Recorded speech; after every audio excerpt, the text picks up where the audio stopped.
sure hope I can start driving my truck again today.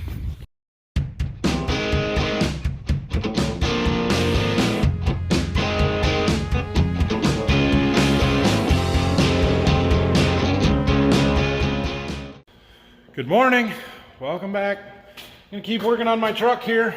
I trimmed the foam off that we sprayed down there yesterday, or in there. I think this is gonna work pretty good. I gotta sand it, so I'm gonna get some sandpaper and sand it down, and then we'll get some Bondo, fill in all the little gaps and try and get it nice and smooth as much as possible. This side's gonna be a little trickier, but we'll make it work. Time to mix up some of our Bondo body filler stuff. Now I had this fiberglass resin that's sort of for bigger holes. It's got this mesh that you put in there, but since I've got that foam backing, I don't really think I need that now. So we're gonna go with this one. I don't know why I have both of these. I do. They're both half used. Whatever. Ooh, wonder if my hardener's any good. I don't know. We'll see. I'm gonna mix some up on this cardboard. I know it says you're not supposed to mix it up on cardboard, but I don't care that much. It'll work. Perhaps I should have looked a little harder instead of just taking the lid off. That one's junk. This one looks a little better. We're gonna try it. Okay, it's a little stiff, but it was mixable and spreadable. So we're gonna go slap some of this on the one side at least. See how we do.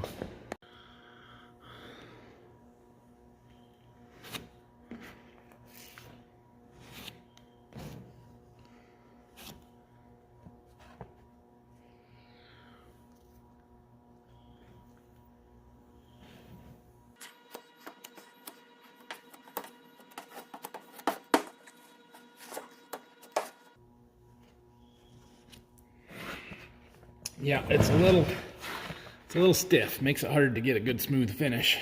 Stuff is sandable, so we'll sand it down, but the less amount of sanding and finish work that we have to do, the better, because it is not fun.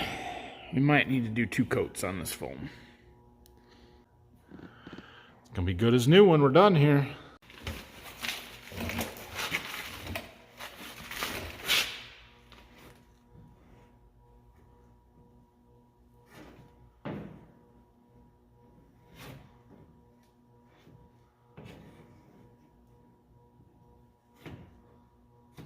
Getting hard already.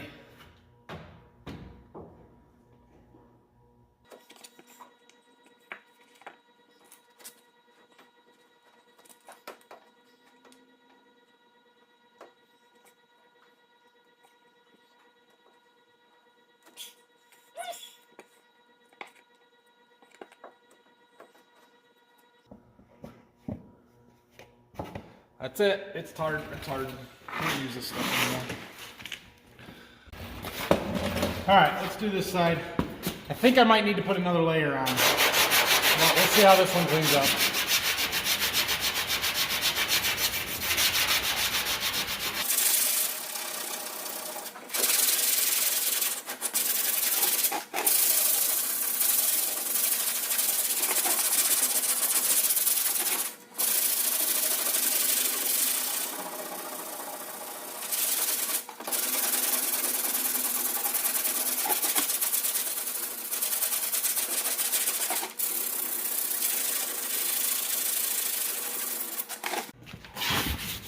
Definitely need a second layer.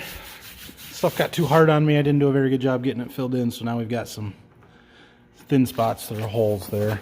But much better than it was. See what this side looks like. Nice. This one's not bad at all. It's not quite smooth and even because the rusted edges were kind of flared in and out a little bit, and you can see there the edges, but it will look a whole lot better than it did when we started this. I'm going to clean it up, see if we can mix some more stuff up there and layer another thin layer of Bondo on. All right, well, I got the second coat of Bondo on there. We sanded it down. I used some 50 grit initially. Brock's going over it here with some 80, and I got some 150. We're going to do it and get it fined up a little bit more. One thing I've learned is that any scratches or imperfection you see before you paint, you will see after you paint. Paint doesn't cover stuff up, it changes the color. All right, it's smooth. It's actually really smooth. There's a little wave to it, but for what we did and no more money than I've got into this, yep, that's gonna work. So we're gonna get a piece of cardboard, throw it over the tire. I'm gonna start shaking my rattle can of universal black metallic paint. Well, I'm gonna get my tack cloth and make sure it's all nice and clean. We're gonna spray it.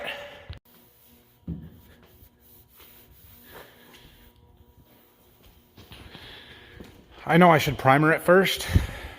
I don't have any primer, so it's just gonna get painted and we're gonna call it good enough. It will be okay. Look, we masked off the tires. That's good enough.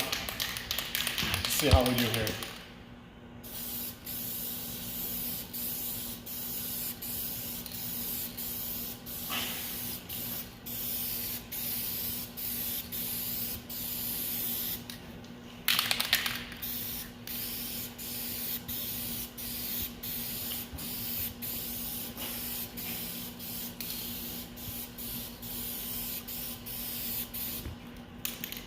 It's close.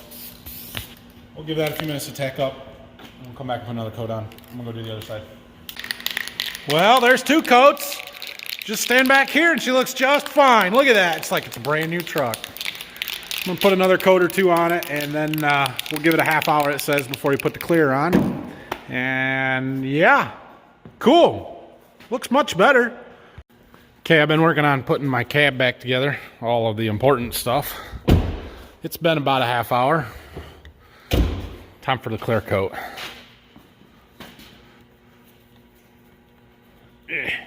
Apparently there's no ball in this one because I've been shaking it for a while. Whatever.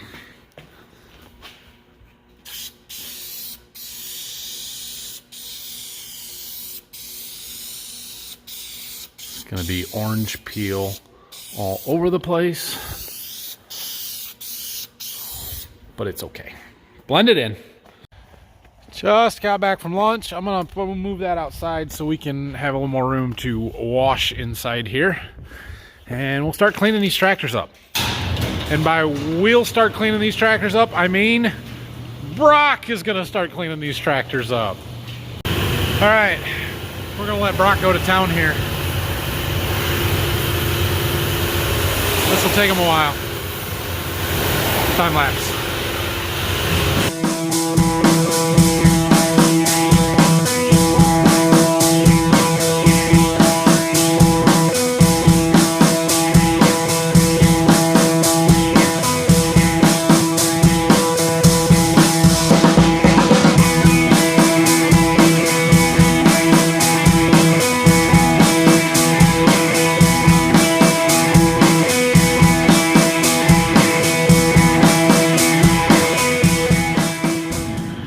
There goes Phil. He's hauling January contracts. I think he's hauling wheat right now.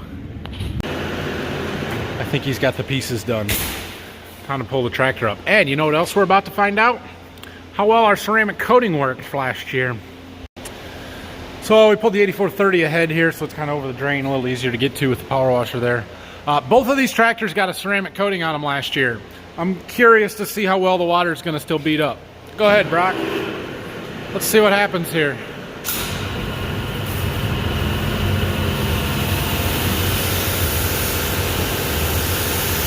Yeah, not much, to be honest. Hardly at all. Like, that should be beaded water, not sheeting.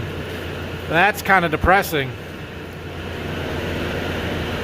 Did not work very good, maybe. I don't know. Now see where I wiped it, it's beading up there. I think we just got a layer of dirt on there that needs wiped off and then it will work. Hit that again, Brock. No, not really. Bummer. 5 years, Avalon Kings. 5 years you told me that Armor Shield 9 was good for. I'm not sure it lasted a year. Oh well. We'll let him power wash for a little bit. We'll see when we get to the rag and wiping stuff off if it wipes off easier or not. I don't know, but that's a little disappointing. Well, it's cleaner than it was. And our exhaust fan's doing a pretty good job. We don't even have condensation on the windows on the door here, so that's good. Yep. Need some foam, it looks like. You ready for foam? Gotta get that back fender. Back fender. Foamy. I missed it when he was doing it. Sorry. I took all the towels except for that one in the house to wash them, so I guess he's gonna have to wipe it all down himself. I don't have a towel. Bummer. Suppose I can get the brush out. Help him a little bit.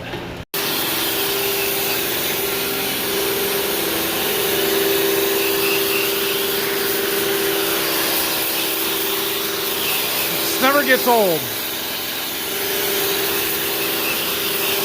That's pretty good foam right there. I'm even trying to get it up on the cab because I'll stand on that ladder with my brush and I can brush it off. I do like that this stuff will kind of melt the dirt off of the tires. I don't know if you can see that dirty foam. It works pretty good. I'm just using it up now. You guys always complain that I never wash the roofs. So I'm washing the roof. Best I can. I still don't know how I would wax it. Oh, I can spray that stuff on it. That might work. Alright, well, I had a guy stop and talk about grain marketing stuff for a minute, and Brock had to go home, so we did get this all wiped down and rinsed off. You can see our water does be just a little bit, a little teeny tiny bit. That ceramic's not completely gone, but it ain't doing a whole lot. I don't know. It cleaned up nice, I will give it that. I don't know if that's because of the ceramic or just the foam and we rinsed it down and washed it, and that's what happens. But I was really hoping and expecting the water to just beat up like it was freshly done because of how long they said that stuff was supposed to last and that it was supposed to be this super high quality ceramic coating, and I'm kind of disappointed, to be honest. Maybe my expectations are too high. I don't know, but it is what it is. So this tractor is fairly clean. We'll go through that later, but we're gonna wash the other one probably tomorrow. It's a little after 4 now. We aren't gonna start on it tonight. We do need to grease fan drives on both of these tractors yet, so that's on the list of things to do. What else? They do need greased yet, and a couple of you have noticed and pointed this out, and I think the video makes tires look balder than they are, because a lot of people made this comment about the 9R, and those tires are perfectly fine. But this tire, or these rear tires on this tractor are getting pretty worn. You can see we've got this chafing on the lugs, which is a cause for concern. We put tubes in them. All 4 of the backs have tubes in them now because they weren't holding air very good. So they do hold air now. It's just a matter of whether they're worn to the point where we want to justify replacing them. They are worn. There's not a lot of tread left there. We haven't made a decision on that one yet. Likewise, this tractor is also in a similar condition. There's probably a little bit more tread on them yet, but this tire here, we had to put air in every few days all fall because it was going flat. And if you look real close, we're getting a lot of chipping and cracks in the sidewalls, and like all along, the tires are falling apart, to be perfectly honest. And that's why this brand is no good. I much prefer Firestones. That's what we put on the front of that one last year and on the front of this one 2 years ago. Front tires are in good shape, but both of them could use rear tires. One of them might get it, both of them might get it. Maybe neither one of them will get it this year and we'll wait till next year. I don't know. I need to talk to Phil, I need to talk to Dad, and we got to make a decision on that. I should get a price. I wonder how much a 480 80R50 Firestone 23-degree radial tire cost, because it isn't going to be cheap to put 8 tires on, I can tell you that. All right, I'm going to let that fan run there for a while. and dry it out in here. We'll do some work on the computer. I'm going to walk you guys through our chemical decision-making process a little bit. I talked about it yesterday briefly, but let's talk about how we decide what exactly we're going to use. Okay, so here we're back on my spreadsheet that I've been working with, and these are all our products again, like we've been using, and then I've got the rate and the units per acre, pint, quart, ounce, fluid ounce, whatever it is. This is kind of the quantity that I think we're going to end up buying in this column, and then gallons or unit that you buy it in. Usually it's gallons or pounds, depending on if it's a liquid or a solid product. And then how many acres that amount will cover. So like this Acuron here, if we buy 875 gallons, it'll cover 1,400 acres. Then over here, I've got different boxes for costs from different suppliers and stuff. I've taken the names of the suppliers out, and I hidden the cost per unit because that's not important. And yeah, you guys can figure it out if you really want to, but I don't really want to broadcast that information all over the internet. So, let's talk about soybeans. So on soybeans, we have several different products. The Acuron and the Atrazine are for corn. And then on beans, we'll use this product called Matador S, or we're talking about using some of this Broadax this year. Dicamba is something that we've used in the past. We are getting away from that because if you are familiar with the soybean world at all right now, you'll know that there are two kind of competing trait platforms, or herbicide resistance tolerances is what we would call it.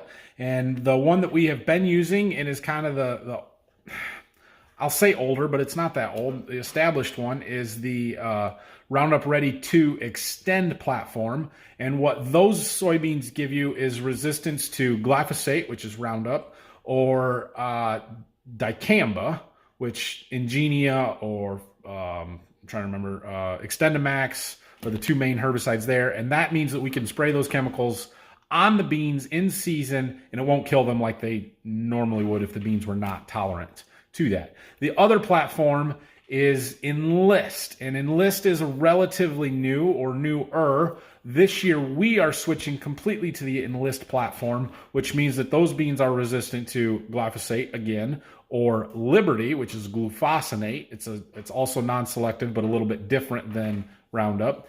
And they're also resistant to Enlist, which is 2,4-D, or a 2,4-D variant, I guess. It's a choline instead of the traditional ester or amine that we would normally have used for 2,4-D. So basically, that whichever bean trait that you go with kind of dictates your chemical program to an extent, or at least what your options are for your chemical program. So by switching from the Extend platform to the Enlist platform this year, we're giving up the ability to spray dicamba in season. Now, the reason that we're doing that is because the dicamba in season applications, they're pretty risky. That particular chemical tends to volatilize and move, and you can get off-target damage. Drift onto neighboring crops that are not resistant to dicamba or whatever the case may be. It's extremely volatile, especially in the midsummer when it's hot and humid.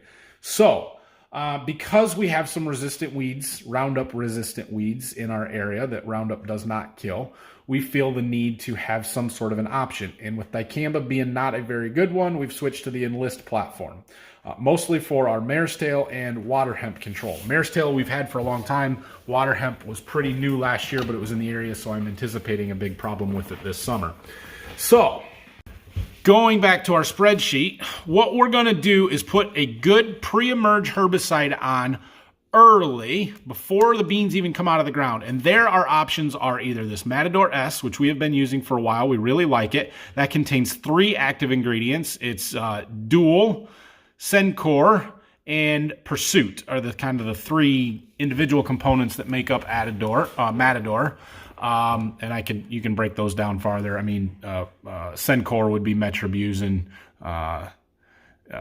Anyway, the other one that we're considering this year we've not used in the past is Broadax. Broadax would be sulfentrazone and Dual, right? I have to look, but I'm pretty sure that's right.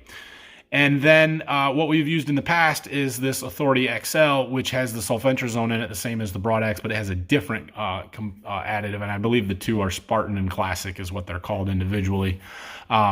Anyway, we are kind of switching away from this Authority XL in favor of the Broad X this year. The plan right now is to split our acres fairly evenly between those two. Not use any dicamba this year. And then what we have done in the past is always just followed that up with usually some glyphosate, one form or another of glyphosate, and then some clethodim if we need it. And then if in the past when we have needed it, we would use some dicamba, some Ingenia, but we have not done that the last year or two because of the risk that is involved with it. So what we're thinking about doing now is instead of just using glyphosate to come in post, of maybe using some prefix or some dual magnum to get you some more residual control that should help with the mare's tail, or not the mare's tail, the water hemp later in the season.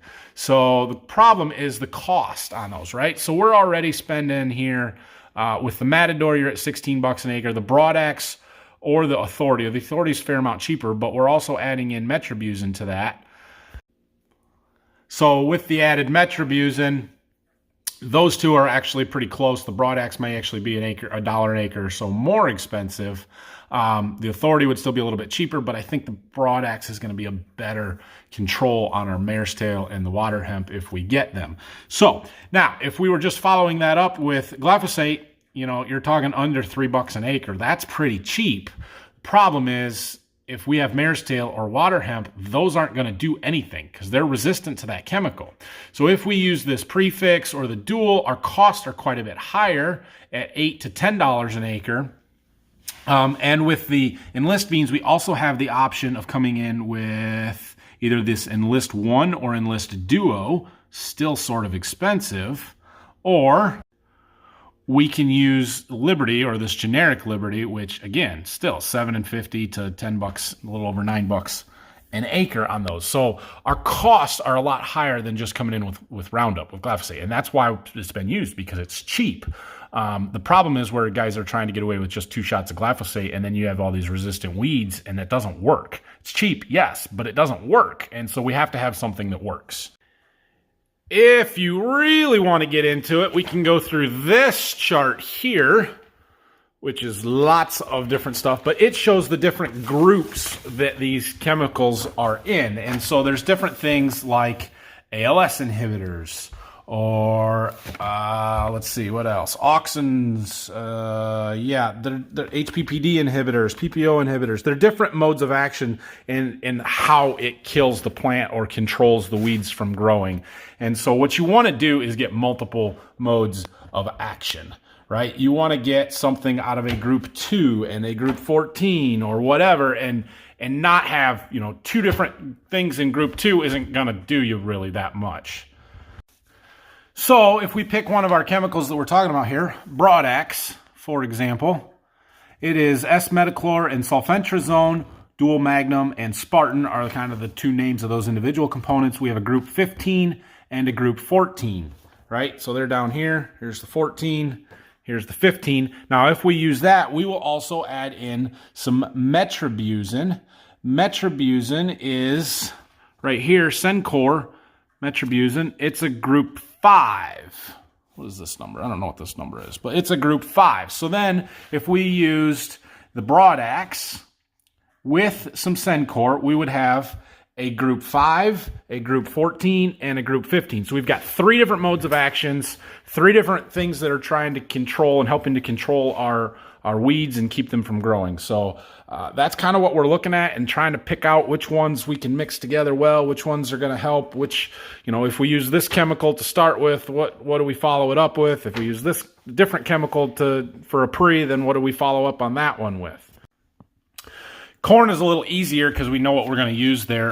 There are lots of options. It's just we've found the one that we really like and it works. It's not actually on this chart. I don't know what year this chart is from, but yeah, there are new ones. But this Lexar EZ is kind of the precursor to Acuron. It has all 3 of these same active ingredients plus a fourth one, which is bicyclopyrone. I don't know what group that is in, but basically you've got a 27, a 15, and a 5 in the Lexar, and that works really well, especially with that added bicyclopyrone in there. So anyway, this chart is super handy. And then going through here and trying to compare the costs and trying to figure out what our different options and programs are.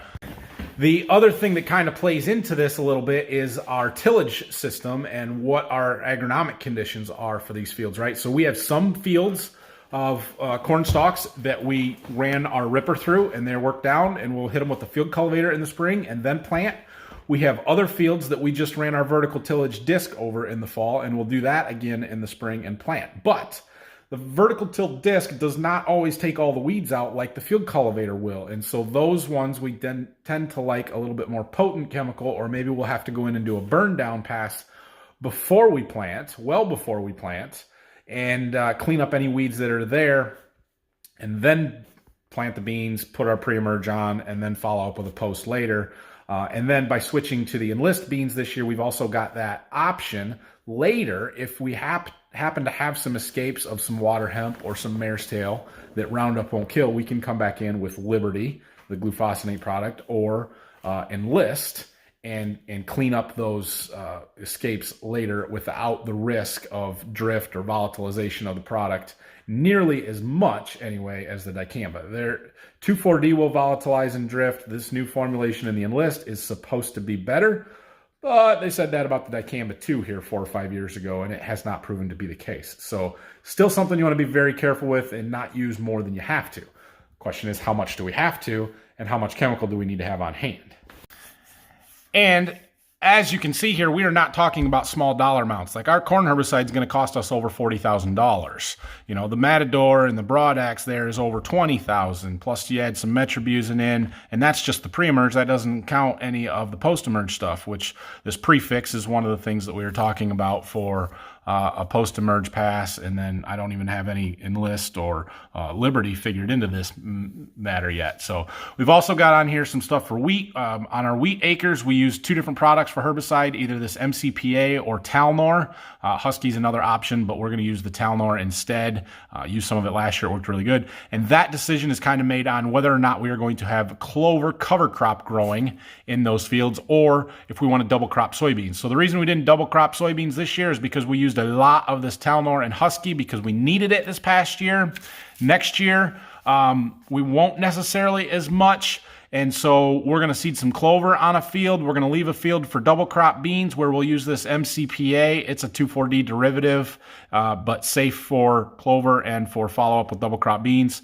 Where we're not going to do either of those things, and we're going to plan on spreading chicken litter and then working it in and doing the oats and radish cover crop like we did this year, we'll use this Talnor herbicide that's a little bit more potent, a little bit better weed control, but costs, as you can see, substantially more per acre. Now, the total dollars on that one's not a lot because we're not talking about a huge number of acres of wheat, but that's that. And then the other thing that we're still trying to figure out yet is on our fungicides. Prosaro is something that we use on wheat for head scab, but we're also going to use some Quilt Excel, some Miravis Neo, could use some Trivapro. Haven't figured all that out yet. So that's kind of where we're at. I'm still going through and making the decisions on what we're going to do, and obviously I'm waiting on some more pricing from some other companies just to compare and see, how everything compares to the prices that we've got. We want to get the best deal. One other thing, I did get a question on yesterday's video about whether we had ever priced stuff with FBN. I know a lot of the other ag YouTubers are FBN members and use them. I never have. I've just never really been interested in it or been a part of it. But they did open it up so that you can compare chemical prices on their stuff. And maybe they had better prices back in the fall when Zach told you that they had better prices in November. I don't know. But from what they have now compared to the prices that I'm getting, I mean, they're competitive. They're not any cheaper on most things. So, for example, on the Broadax that we've been talking about here, they don't have Broadax. They won't sell that, not available for sale, but they have a comparative Authority Elite, different company basically, at $80 a gallon. And the price that I got on Broadax was under 70. 68 something. So, meh. Another benefit for us, and a big reason that a lot of the chemicals that we look at, fungicides, corn herbicides, and some of the bean herbicides now, are Syngenta products, is because one, yes, I do sell seed for Syngenta, and so I kind of know their stuff. I know the salespeople. I like them. We get along good. I can call them. They answer my questions, and they're good to work with.